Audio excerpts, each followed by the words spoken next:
Hello everybody. हमने last video में electric flux को डिस्कस किया था, इलेक्ट्रिक फ्लक्स के बारे में पढ़ा था। व्हाट इज इलेक्ट्रिक फ्लक्स, क्या उसका मैथमेटिकल फॉर्मूला है, कैसे आप कैलकुलेट करेंगे, क्या यूनिट डायमेंशंस बनती हैं, ये सब बातें हमने जानी थी। और आज हम पढ़ने वाले हैं गॉस लॉ। तो गॉस लॉ का स्टेटमेंट क्या है, कैसे ड्राइव करेंगे, वो सब बातें हम यहां जानने वाले हैं। उससे पहले मैं आपको एक बात बता दूं कि जिंदगी में रेस लगी हुई है, और अगर आप रेस को जीतना चाहते हो, आप चाहते हो कि रेस जीत जाएं, तो आपको उस समय दौड़ना पड़ेगा जिस समय आपके और साथी रेस्ट कर रहे हैं। उस समय आपको दौड़ लगानी पड़ेगी जिस समय सब लोग आराम कर रहे हो। तो 100% मानना कि आप जीत जाओगे, रेस 100% आप जीतने वाले हो। एक बात और, अगर कभी जिंदगी में लगे कि बहुत हो गया, परेशान हो जाओ, निराश हो जाओ, उदास हो जाओ, मेहनत करते करते परेशान हो गए, तो समझ लेना कि मंजिल करीब है।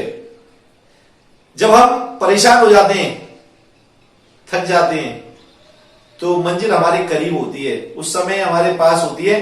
हमें थोड़ा सा और मेहनत करनी है, मंजिल हमें मिलने वाली है। ये हमको ध्यान रखना है। यानी कभी भी अपने आप को टूटने नहीं देना है, अपने आप को बिखरने नहीं देना है।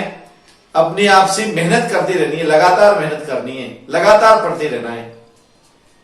जो हमारा ऑब्जेक्ट है, जो हमारा मोटो है, उसको 100% तब तक प्रयास करना है जब तक वो सक्सेस में चेंज ना हो जाए, न बदल जाए। तो चलिए, आज हमें पढ़ना था गॉस लॉ।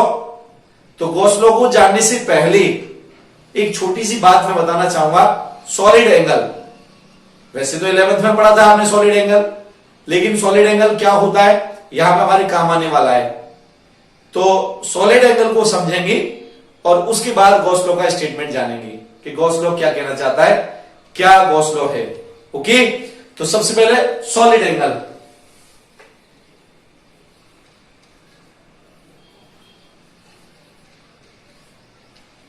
एंगल आप जानते हैं, 2D में एंगल किसको कहते हैं ये बात आपको पता है, और एंगल कैलकुलेट करने का तरीका भी आपको मालूम है। एंगल इज इक्वल टू होता है arc upon radius. Arc upon radius. ये अगर मैंने यहां पे कोई सर्किल बनाया हुआ है, ये सर्किल बना दिया, और इसके सेंटर पे यहां पे पूछ लिया कि what is the angle subtended by this circle. इस सर्किल ने सेंटर पे यहां पे कितना एंगल सबटेंड कर दिया है, ये इसकी रेडियस आर। तो ओ सेंटर जो आपने लिया है, इस पे कितना एंगल बना, ये हमें कैलकुलेट करना है। तो फॉर्मूला होता है सर्कमफियरेंस यानी टोटल आर्क अपॉन रेडियस। तो 2 पाई आर सर्कमफियरेंस और अपॉन आर, तो यहां पे आपके पास आ जाता है 2 पाई। तो एंगल होता है हमारे पास 2 पाई। 2D शेप में एंगल तो आप ऑलरेडी जानते हैं। बात करनी थी सॉलिड एंगल की। तो सॉलिड एंगल में डेफिनेशन कहेंगे angle subtended by the surface area at any point. Angle subtended by the surface area at any point is known as solid angle. उसको सॉलिड एंगल कहेंगे। तो आपने कहा angle subtended by the surface area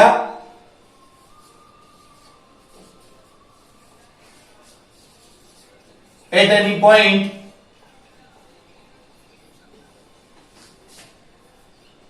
is known as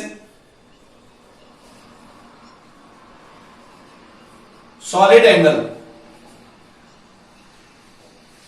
ये solid angle, और symbol होता है इसका डी ओमेगा। डी ओमेगा, ये डी जो सिंबल बनाते हैं ओम वाला, वो सिंबल आप इसको यूज करते हैं स्मॉल एंगल के लिए डी ओमेगा और कंप्लीट एंगल के लिए ओमेगा। ओके, तो सरफेस एरिया कैसे, जैसा मान लीजिए मैंने यहां पे ये स्फीयर लिया, ये स्फीयर है 3D shape, solid angle 3D में होता है, तो 3D शेप में मैंने ये स्फीयर ले लिया।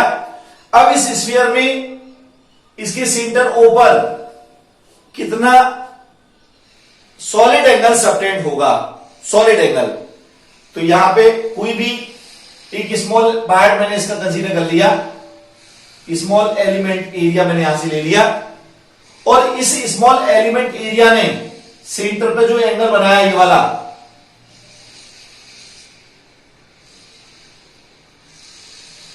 ये जो एंगल बना इसको कहने वाले हैं आप डी ओमेगा, ये सॉलिड एंगल है।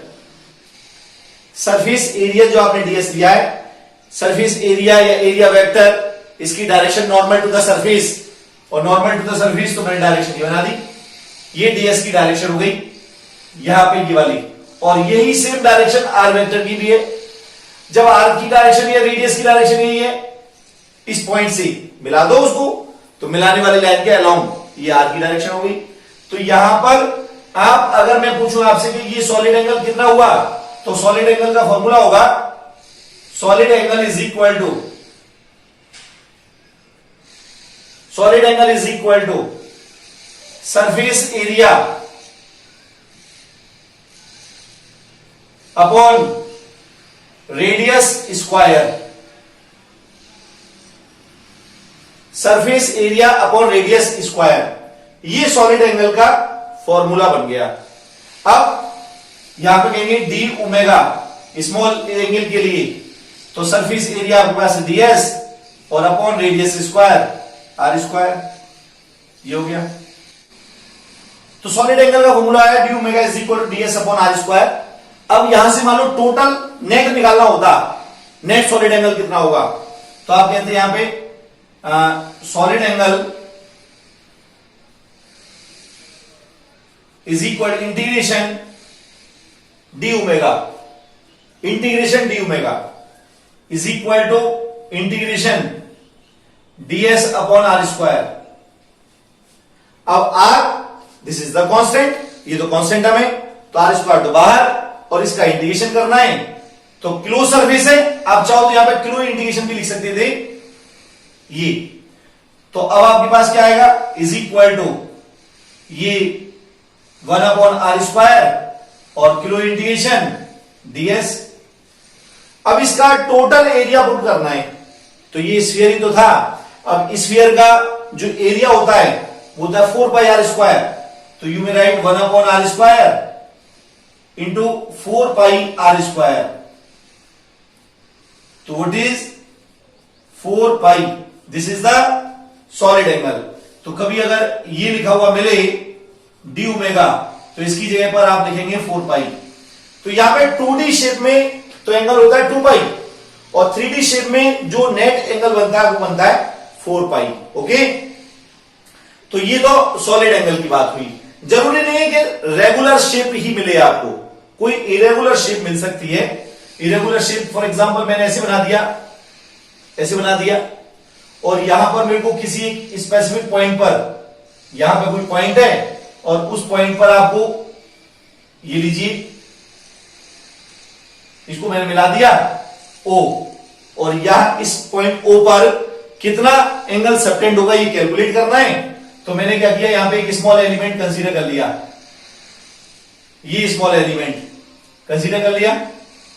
अब यहां पे इस स्मॉल एलिमेंट से कितना एंगल सबटेंड हुआ ये वाला, ये हमें बताना है।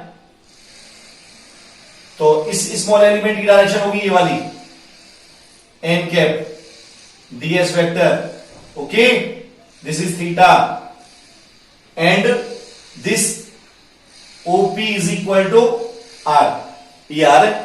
तो यहां पर इसने कितना एंगल सबटेंड कर दिया, तो इस एंगल को कहेंगे आप डी ओमेगा, ये डी ओमेगा है। अब इस कंडीशन में यहां पे तो दोनों की डायरेक्शन सेम थी। अब यहां पे इस कंडीशन में सॉलिड एंगल निकालना पड़े तो क्या करें, तो solid angle is equal to d omega is equal to इस ds का इस r वाली डायरेक्शन में कंपोनेंट लेना है और वो आता है ds cos थीटा। एंगल के साथ वाला कंपोनेंट थीटा होता है, cos थीटा होता है, और दूसरी ओर वाला साइन होता है। तो ds cos थीटा और अपॉन में रेडियस स्क्वायर, तो आप कहेंगे ds cos theta upon radius square. ये आ गया, ये हमारे पास सॉलिड एंगल का फॉर्मूला। जब कभी भी हमारे पास डी ओमेगा आएगा ds cos theta upon r square, तो डी ओमेगा लिखेंगे। और मान लीजिए नेट पूरा पूछता है कि टोटल कितना बनेगा, यहां इस पॉइंट ओ पर नेट एंगल कितना बनेगा, सॉलिड एंगल कितना होगा। तो टोटल निकालने के लिए नेट सॉलिड एंगल, पूरा solid angle is equal to close integration D omega. Close surface है तो जब इसका क्लो इंटीग्रेशन करेंगे तो अभी मैंने बताया था कि क्लोज इंटीग्रेशन में तो डी ओमेगा की वैल्यू 4 पाई, तो यहां पे लिख देंगे आप 4 पाई, तो it will be 4 pi. 3D shape में किसी भी पॉइंट पर अगर आप निकालते हैं सॉलिड एंगल की वैल्यू तो वो 4 पाई आती है। क्लियर? तो ये तो हो गया हमारे पास कि सॉलिड एंगल क्या होता है। अब हम बात करें अपने नए टॉपिक पे जो हमें पढ़ना था एक्चुअल में, गॉस लॉ। अब हमें बात करनी थी गॉस लॉ की। तो पहले तो गॉस लॉ का स्टेटमेंट क्या कहता है। हमने पीछे जब इलेक्ट्रिक फ्लक्स पढ़ा था तो इलेक्ट्रिक फ्लक्स में कहा था phi is equal E vector dot A vector या ई ए कॉस थीटा। तो इसका मतलब इलेक्ट्रिक फ्लक्स की वैल्यू एक तो इलेक्ट्रिक फील्ड इंटेंसिटी ई पर, दूसरा एरिया वेक्टर पर, और तीसरा उन दोनों के बीच में जो एंगल बनता है ई वेक्टर और एरिया वेक्टर के बीच में जो एंगल बनता है उसकी कोसाइन पर डिपेंड करता है। ई ज्यादा होने पर फ्लक्स ज्यादा होगा, ए ज्यादा होने पर इलेक्ट्रिक फ्लक्स ज्यादा होगा, और थीटा की वैल्यू 0 होगी, cos 0 1 होता है, सबसे ज्यादा होता है, तो इलेक्ट्रिक फ्लक्स मैक्सिमम होगा। क्लियर? तो ये तो हमने इलेक्ट्रिक फ्लक्स वहां पे पढ़ा था डेफिनेशन से। अब यहां पर ये जो गॉस लॉ है ये इलेक्ट्रिक फ्लक्स और चार्ज के बीच में सीधा रिलेशन देता है। कभी चार्ज हमको दिया हो और इलेक्ट्रिक फ्लक्स निकालना हो तो उस कंडीशन में सीधा रिलेशन हमें मिलता है गॉस लॉ से। तो हमें गॉस लॉ अप्लाई करना होगा। स्टेटमेंट क्या कहता है, तो स्टेटमेंट में आप लिखेंगे according to Gauss law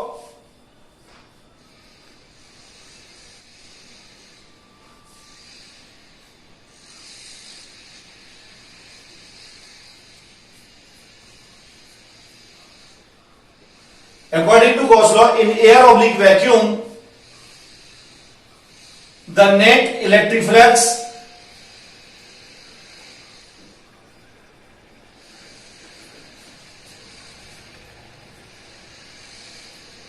linked with the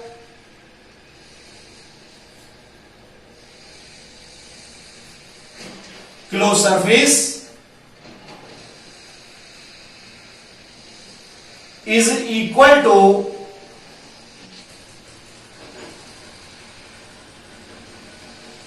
1 upon epsilon naught times of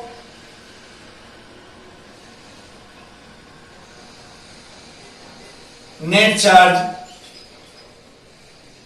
enclosed within that surface.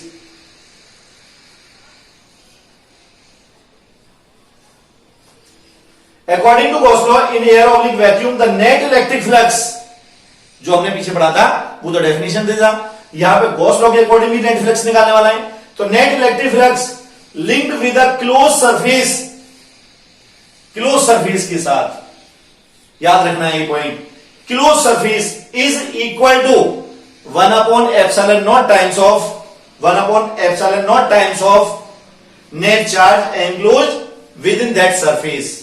मान लीजिए मेरे पास ये क्लोज सरफेस और यहां पर क्यू चार्ज रखा हुआ है, टोटल चार्ज यहां पे क्यू है। तो ऐसी कंडीशन में आप कहेंगे phi is equal to summation q upon epsilon naught. ये तो डेफिनेशन से आया। नेट चार्ज निकालते हैं तो एल्जेब्रिक सम करते हैं, चार्ज इज स्केलर क्वांटिटी, तो एल्जेब्रिक सम करेंगे और समेशन क्यू कैलकुलेट कर लेंगे। मैंने बोला 1/ε0 टाइम्स, तो ये तो हमारे पास स्टेटमेंट बन गया जो कहा गया था। अब समेशन क्यू क्यों लगाया था, जैसे मान लो क्यू अकेला है तो समेशन क्यू की वैल्यू क्यू हो गई, तो यहां पर लिखूंगा मैं summation q is equal to q, ये हो गया। बाई चांस मान लो एक चार्ज यहां पे दूसरा यहां पे, ये Q1 है ये Q2 है, ऐसे होता तो समेशन Q की value Q1 plus Q2, algebraic sum करना है, नेट चार्ज बोला मैंने, ओके। मान लो यहां पे एक तो प्लस का चार्ज है ये Q और दूसरा माइनस का चार्ज है ये Q, तो अब समेशन Q की वैल्यू 0, समेशन Q 0 हो गया। तो नेट चार्ज का मतलब कितना हुआ, हमें एल्जेब्रिक सम करके निकालना है, तो समेशन Q ये आ गया। और एप्सिलॉन नॉट तो आप जानते हो ऑलरेडी, एप्सिलॉन नॉट की वैल्यू क्या होती है, epsilon naught is equal to 8.85 10⁻⁻12 coulomb square पर newton metre square. Coulomb's law में आपने ये पढ़ा था, epsilon naught, epsilon r, epsilon, इन सब के बारे में आपने पढ़ा था, ये वहीं से वैल्यू हमने ली हुई है। ये epsilon not permittivity of free space इसको कहते हैं। तो ये हमारे पास आ गया गॉस लॉ का स्टेटमेंट। अब इसी स्टेटमेंट को अगर आप चेंज करना चाहें तो चेंज भी कर सकते हैं, दूसरा स्टेटमेंट भी बना सकते हैं। कैसे, मैंने लिखा phi is equal to summation q upon epsilon naught, अगर मैं इसमें 4 पाई का मल्टीप्लाई और 4 पाई से डिवाइड कर दूं ऐसे, कोई टेंशन। तो अब क्या आएगा, तो phi is equal to 4 pi और समेशन क्यू और अपॉन में ये हो गया 4 पाई एप्सिलॉन नॉट, क्लियर। तो अगर मैं यहां पे इसको लिखूं phi is equal to 1/4 pi epsilon naught, ये और साथ में 4 पाई और साथ में समेशन क्यू, तो इस टर्म को कहते हैं हम स्मॉल के, इसको स्मॉल के कहते हैं। तो यहां पे बनेगा phi is equal to 4 pi small k summation q. एक स्टेटमेंट ये भी आपके पास बन सकता है, ओके। याद रखना है एयर और ऑब्लिक वैक्यूम मैंने लिखा है ये, तो यहां पे आएगा एप्सिलॉन नॉट एयर और ऑब्लिक वैक्यूम के लिए। और अगर यहां पे कोई मीडियम होता तो यहां पे फिर एप्सिलॉन नॉट नहीं एप्सिलॉन आता, मीडियम की परमिटिविटी लेते आप वहां पे, एप्सिलॉन लिखते फिर यहां पे आप, ओके। तो अगर मीडियम होता तो मीडियम के लिए एप्सिलॉन यूज करते, epsilon is the permittivity of medium, clear. ये तो हो गया दूसरा स्टेटमेंट। अब इसी में एक इंपॉर्टेंट बात, number 1, if summation q is equal to positive, अगर समेशन क्यू की वैल्यू पॉजिटिव आए, जितने भी चार्ज हैं वो सब पॉजिटिव हो या पॉजिटिव नेगेटिव हो, पॉजिटिव वाले ज्यादा हो नेगेटिव वाले कम हो, तो समेशन क्यू की वैल्यू पॉजिटिव आएगी। तो पॉजिटिव अगर होते हैं तो आप कहेंगे फाई जो होगा वो आउट गोइंग होगा,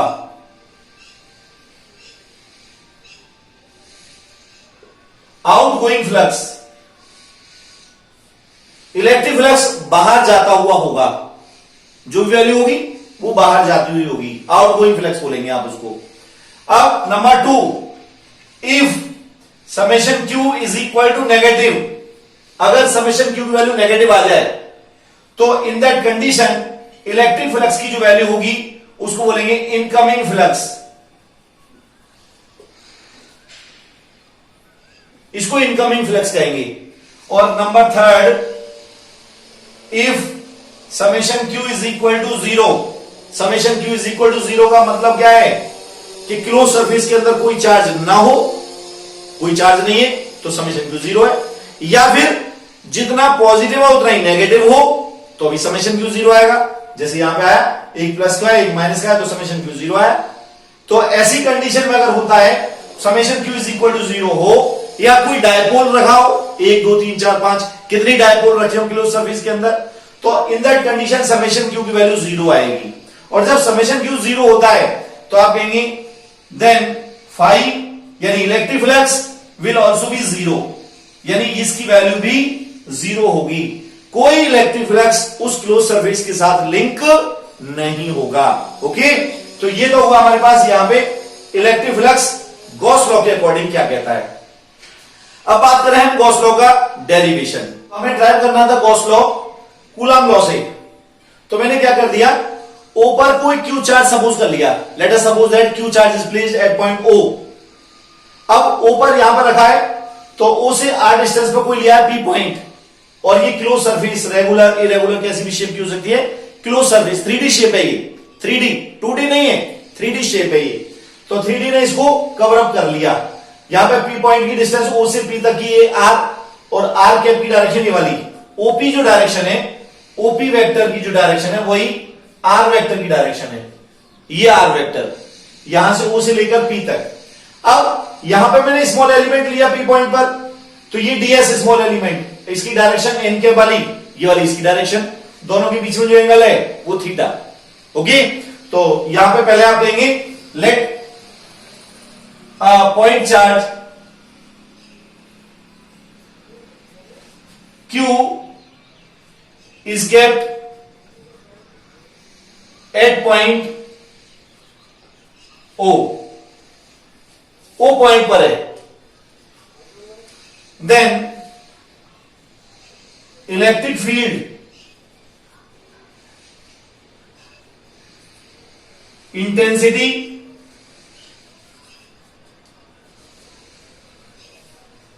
eight point P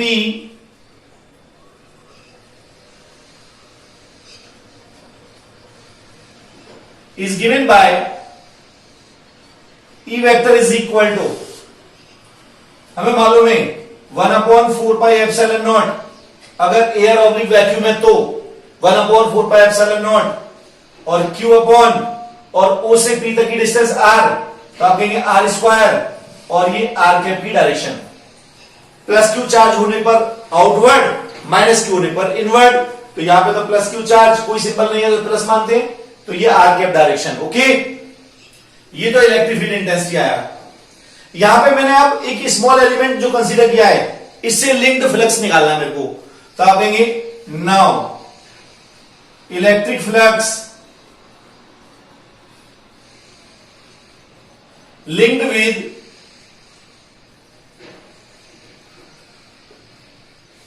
small surface ds, ds से लिंक कितना होगा, तो फॉर्मूला आप जानते हो, डी फाई स्मॉल एलिमेंट से ले रहे हैं, तो E vector dot ds vector. Okay, E vector dot ds vector, E की वैल्यू भी हमको पता है, हमने कैलकुलेट किया हुआ है, तो d phi is equal to 1/4πε0 Q upon R square R cap dot ds vector. अब आप चेक करें आर कैप की डायरेक्शन और डीएस की डायरेक्शन, थीटा एंगल है दोनों के बीच में, तो जब मैं डॉट प्रोडक्ट को ओपन करूंगा तो A vector dot B vector is equal to A B cos theta. Okay, तो यहां से जब मैं इसको ओपन करूंगा तो d phi is equal to 1/4πε0 Q upon are square, और यहां से आर कैप का मैग्नीट्यूड तो 1 कैप यूनिट वेक्टर है, इसका मैग्नीट्यूड तो 1, डीएस वेक्टर का मैग्नीट्यूड डीएस, और दोनों के बीच का एंगल cos थीटा। ओके, अब d phi is equal to क्या है मेरे पास, 1/4πε0 Q upon are square ds cos theta. Clear, हमें निकाला नेट टोटल पूरी क्लोज सरफेस से, तो net electric flux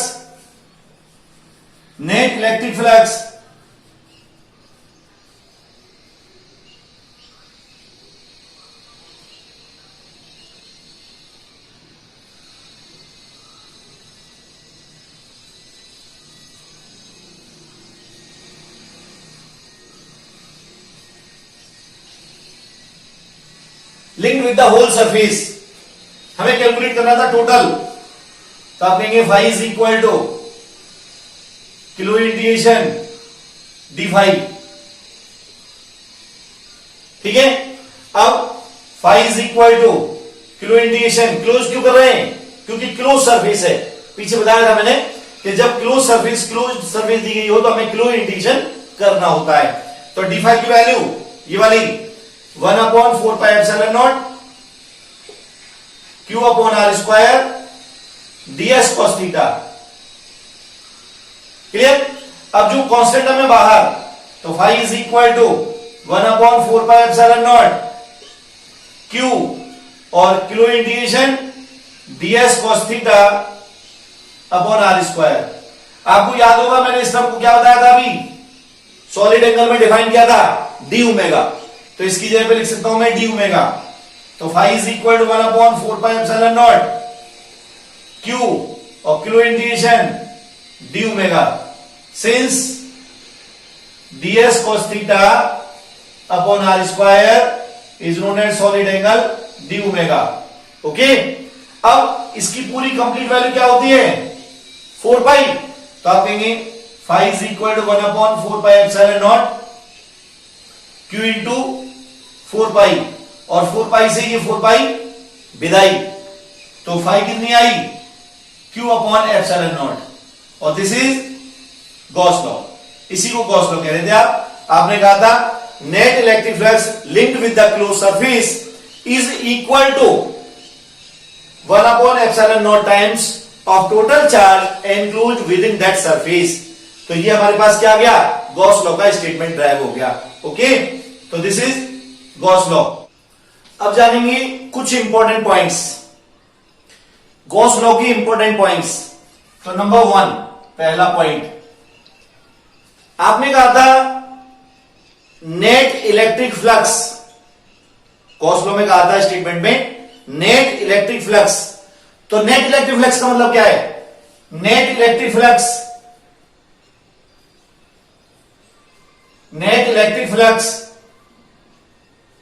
means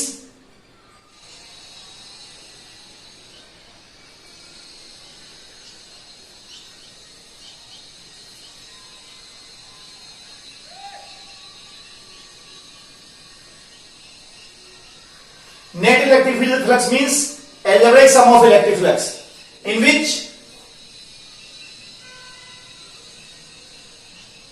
outgoing flux is taken as positive while incoming flux is taken as negative. Incoming negative और outgoing positive. Okay. Number 2, मैंने कहा था net charge, algebraic sum करना है charge का। Net charge means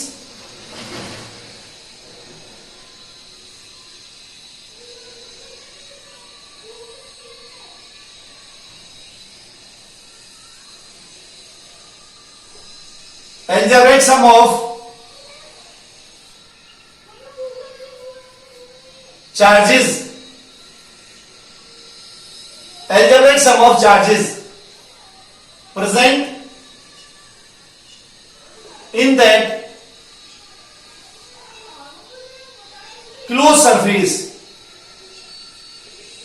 close surface के अंदर जितने भी चार्ज प्रेजेंट है, पॉजिटिव है सबको जोड़ दो, कुछ नेगेटिव है नेगेटिव को पॉजिटिव से माइनस कर दो, तो एल्जेब्रिक सम करना है हमको। ओके, तो यहां पे नेट चार्ज का मतलब जैसे फॉर एग्जांपल मान लो ये क्लोज सरफेस और यहां पे ये +2q और यहां पे ये -q, तो समेशन q कितना आएगा 2q और -q दैट इज q, ये आएगा नेट चार्ज। ओके, तो प्लस और माइनस यानी हमें एल्जेब्रिक सम करना है उनका।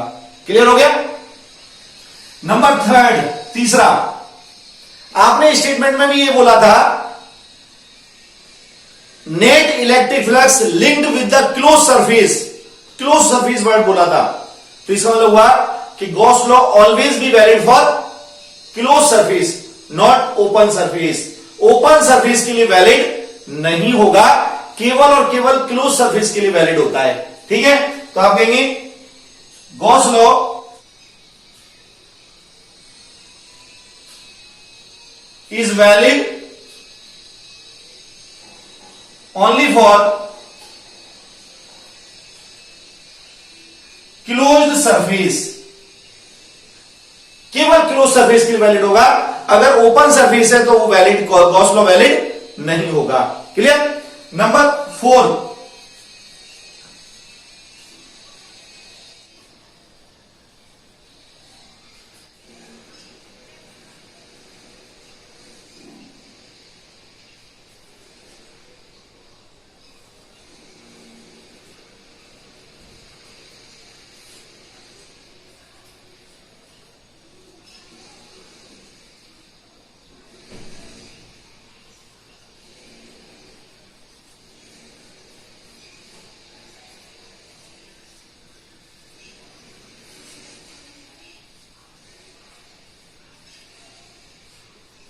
Gauss law is applicable only for those fields which obey inverse square law.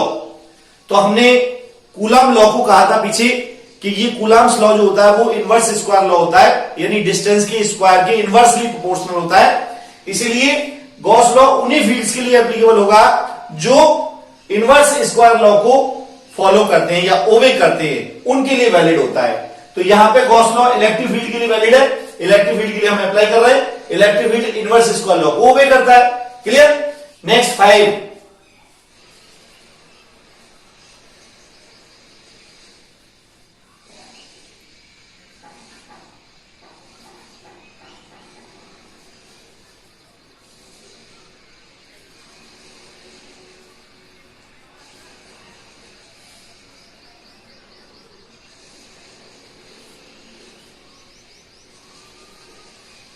Number 5, Gauss law is valid for any distribution of charge. किसी भी चार्ज डिस्ट्रीब्यूशन के लिए ये वैलिड होता है, और हम इसकी बेस पर भी एप्लीकेशन आगे पढ़ने वाले हैं कि डिस्ट्रीब्यूशन के लिए इसको कैसे अप्लाई करेंगे। ओके, तो किसी भी डिस्ट्रीब्यूशन ऑफ चार्ज के लिए वैलिड होता है। Number 6, next point,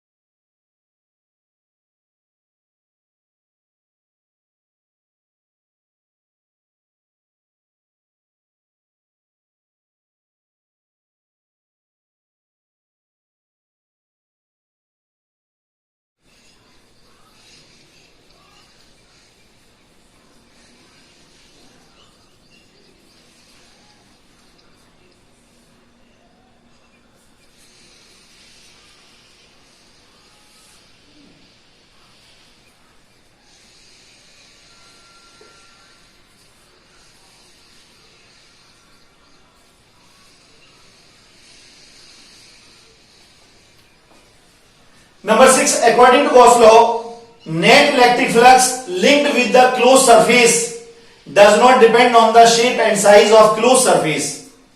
Does not depend नहीं करता है किस पर? शेप और साइज पर। क्लोज सरफेस की शेप कैसी है, साइज कैसा है, इस बात पर डिपेंड नहीं करता है। कैसे? जैसे मान लो सपोज करो मैंने ये लिया और इसके यहां पर क्यू चार्ज प्लेस कर दिया।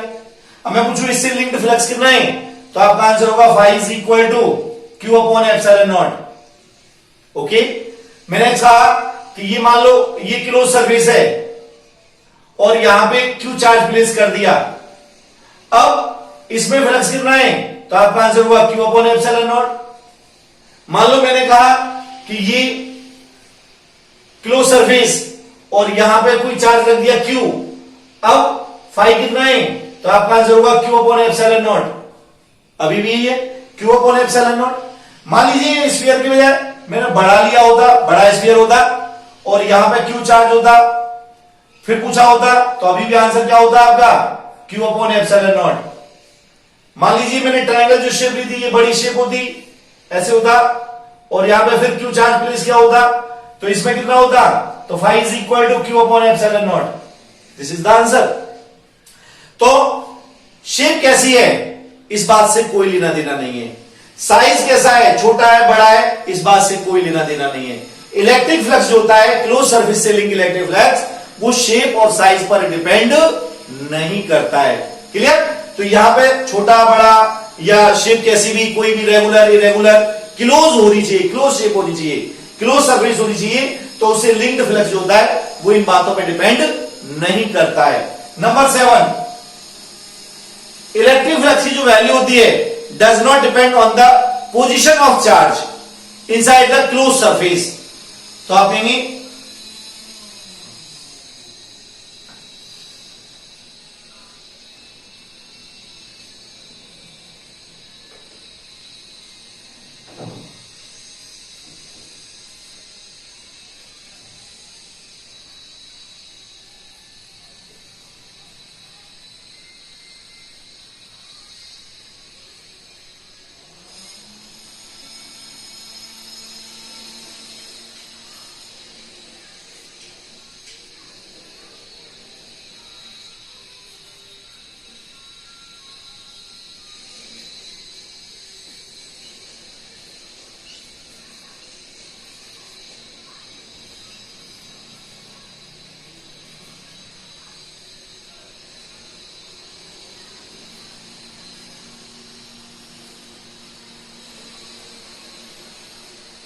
Question, net electric flux linked with the close surface does not depend on the position of charge inside the surface. Example, मैंने ये क्लोज सरफेस लिया, अब इसमें चार्ज को मैंने यहां पर प्लेस कर दिया, क्यू चार्ज, तो फ्लक्स होगा phi is equal to Q upon epsilon naught. मान लीजिए मैंने यहां के बजाय यही क्लोज सरफेस होता और चार्ज को यहां पर ऊपर प्लेस कर दिया होता, ऐसे सेंटर पर रख दिया होता, बीच में चार्ज उतना ही क्यू, तो phi is equal to Q upon epsilon naught. तो चार्ज की पोजीशन पे डिपेंड नहीं करता है, चार्ज नीचे रखा है, इधर रखा है, इधर लेफ्ट रखा है, राइट रखा है, ऊपर रखा है, नीचे रखा है, सेंटर पर रखा है, इस बात से कोई लेना देना नहीं है। यानी चार्ज की पोजीशन कहां पर है, चार्ज कहां पर रखा हुआ है, इस बात से अंदर होना चाहिए, बस केवल क्लोज सरफेस के अंदर होना चाहिए, इस बात से मतलब होता है। क्लियर हो गया? नेक्स्ट पॉइंट नंबर 1,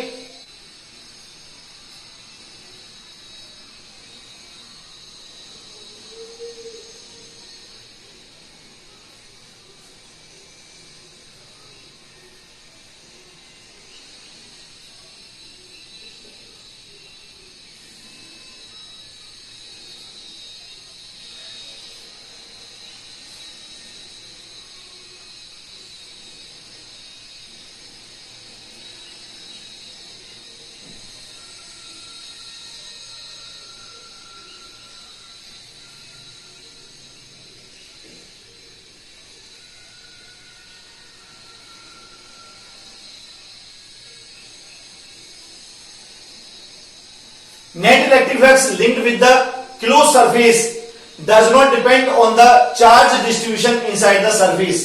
सरफेस के अंदर चार्ज डिस्ट्रीब्यूशन पे डिपेंड नहीं करता है। फॉर एग्जांपल, ये क्लोज सरफेस और मैंने यहां पर चार्ज रख दिया Q/2 और यहां भी रख दिया Q/2, तो समेशन Q कितना हुआ, Q/2 प्लस Q/2 Q, तो यहां पे फाई इज इक्वल टू क्या लिखोगे, Q upon epsilon naught. Okay, मान लीजिए मैंने यहां पे ये क्लोज सरफेस लिया और यहां पे चार्ज रख दिया Q/3, यहां पर रख दिया Q/3, यहां पर रख दिया Q/3, तो समेशन Q कितना हुआ, Q, और अब फाई की value Q upon epsilon not, अभी भी हुई। मान लीजिए क्लोज सरफेस, ये मैंने चार्ज को रख दिया यहां पे प्लस Q, यहां पे माइनस Q, और यहां पे ये प्लस Q/2 और यहां पे ये माइनस Q/2 और यहां पे बीच में ये Q, ऐसे प्लेस कर दिया। अब आपसे पूछा कि नेट चार्ज कितना हुआ, तो देखें आप, प्लस Q और माइनस Q और माइनस Q/2 और प्लस Q/2, अब Q बचा, तो समेशन Q की वैल्यू कितनी हुई, Q, यानी माइनस Q से ये प्लस Q गया, माइनस Q/2 से प्लस Q/2 गया, तो Q तो बचा, तो समेशन Q कितना हुआ, Q, तो phi is equal to Q upon epsilon naught. तो ये इसका मतलब ये हुआ कि नेट इलेक्ट्रिक फ्लक्स जो होता है वो चार्ज डिस्ट्रीब्यूशन पर डिपेंड नहीं करता है, कितना चार्ज क्लोज सरफेस के अंदर कहां पर रख दिया, कहां पर डिस्ट्रीब्यूट कर दिया, कैसे कैसे किया है, इस बात से कोई लेना देना नहीं होता है। Okay, number next 9,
if a closed surface is placed in uniform electric field पीछे भी बताई थी मैंने ये बात कि कोई क्लोज सरफेस अगर यूनिफॉर्म इलेक्ट्रिक फील्ड में रखा है, then net electric flux linked with it is always be zero. हमेशा इसके साथ जो लिंक्ड इलेक्ट्रिक फ्लक्स होगा वो जीरो होगा। If there is no charge inside it, अगर इसके अंदर कोई चार्ज नहीं है तो आप जानते हो जितनी फील्ड लाइंस उसमें एंटर कर दी हैं उतनी वहां से बाहर निकलेंगी। यूनिफॉर्म इलेक्ट्रिक फील्ड में अगर किसी क्लोज सरफेस को रख दोगे, ये यूनिफॉर्म इलेक्ट्रिक फील्ड है, यहां पे ये यूनिफॉर्म इलेक्ट्रिक फील्ड, और यहां पे मैंने किसी क्लोज सरफेस को प्लेस कर दिया, ये कोई क्लोज सरफेस, ये लीजिए। अब जितनी फील्ड लाइंस यहां पे एंटर हो रही हैं उतनी यहां से बाहर भी निकल रही हैं। तो अंदर जाने वाली को बताया था नेगेटिव और बाहर जाने वाली को बताया था पॉजिटिव। तो जितनी अंदर जा रही है उतनी बाहर जा रही है, तो ये तो पॉजिटिव है और ये नेगेटिव है, तो इनका सम कितना हो गया? Zero. Electric flux always be zero. Condition याद रखनी है, there is no charge inside it, इसके अंदर कोई चार्ज नहीं होना चाहिए, इसके अंदर कोई चार्ज नहीं होना चाहिए। अगर चार्ज होगा तो नहीं होगा, तो फिर तो गॉस लॉ के according Q upon epsilon naught. Okay, चलिए तो ये तो हो गए 9। अब 10वां पॉइंट देखो, 10, if charge Q is located at center of closed symmetrical body, then electric flux associated with its half surface is 5/2। इधर देखें, फॉर एग्जाम्पल ये स्फीयर और यहां पे मैंने सेंटर पर रख दिया ये Q चार्ज को मैंने सेंटर पर प्लेस कर दिया। पूरा स्फीयर था और Q चार्ज को मैंने इसके सेंटर पर रखा हुआ है। अब मैंने पूछा कि इसके हाफ पार्ट से लिंक फ्लक्स कितना होगा।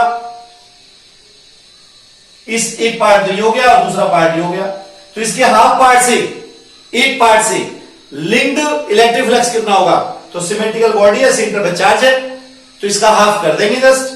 तो आपने कहा if charge Q is located at the centre of close symmetrical body, symmetrical body है और सेंटर पर रखा charge, then electric flux associated with its half surface, आधी सरफेस से इज 5/2, इसका आधा हो जाएगा।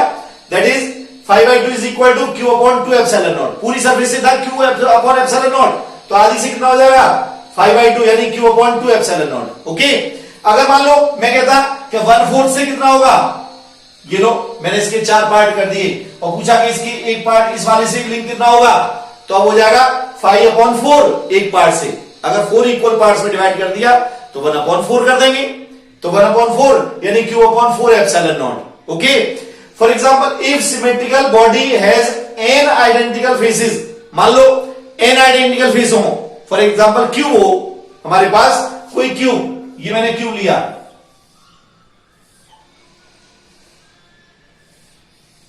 ये Q है और यहां पे स्मॉल Q चार्ज प्लेस कर दिया इसके सेंटर पे, ये। अब इसमें क्यूब में 6 फेस होती हैं, टोटल फेस कितनी होती हैं 6 क्यूब में। तो जब टोटल फेस 6 होती हैं, मैंने यहां पे लिखा if symmetrical body has n identical faces and charge Q is located at its centre, then flux with each face is 5/n। n face है तो 5/n हो जाएगा एक फेस से। ओके, तो 5/n means Q upon n epsilon not. अब यहां पे जैसे क्यूब है और क्यूब के सेंटर पे मैंने Q चार्ज को प्लेस कर दिया है। अब मैं पूछ रहा हूं आपसे कि एक फेस से लिंक्ड फ्लक्स कितना होगा, तो यहां पे टोटल फेस कितनी है 6, तो टोटल पूरे क्यूब से अगर बात करें तो 5 की वैल्यू होगी 5 is equal to Q upon epsilon naught, और एक फेस से बात करें तो 5 डैश इज इक्वल टू 5/6 और 5 की वैल्यू दी वाली थी, तो Q अपॉन 6 एप्सिलॉन नॉट। एक फेस से बात की जाएगी तो ये आएगा आपके पास Q upon 6 epsilon naught. Okay, तो ये कंसेप्ट हमारे न्यूमेरिकल में बहुत काम आता है। इस टाइप के न्यूमेरिकल हमसे अक्सर पूछ भी लिए जाते हैं और एग्जाम के हिसाब से या कॉम्पिटिशन्स के हिसाब से मोस्ट इंपॉर्टेंट पॉइंट है, ये आपको याद रखना है। ओके, तो ये थे हमारे पास कुछ most important points linked with the Gauss law. तो आज के लिए इतना ही, कल हम फिर नए टॉपिक पे बात करेंगे, गॉस लॉ के एप्लीकेशंस, कैसे गॉस लॉ के अप्लाई करना है, उसकी इलेक्ट्रिक फील्ड की कैलकुलेशंस कैसे करनी है। तो तब तक के लिए थैंक यू।